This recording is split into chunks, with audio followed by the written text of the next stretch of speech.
Ni shoga yangu. Na wewe ndio unaniridhisha. Kwa hiyo ufanye mapema uniambie kabisa nampata wapi. Mimi sijawahi kuzuru.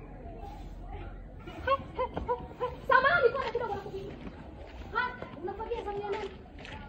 Chumba hiki hapo. Chumba gani? Hicho hapo. Chumba hicho nina mamlaka nacho mimi.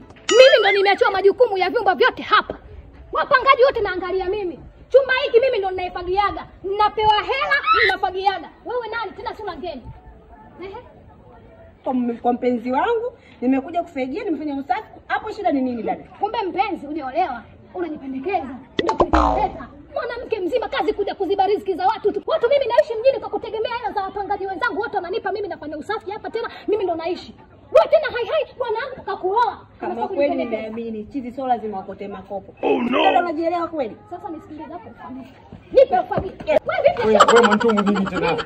Nini? Nini tena dada mwanzo? Nini tena? Nini tena mwanzo?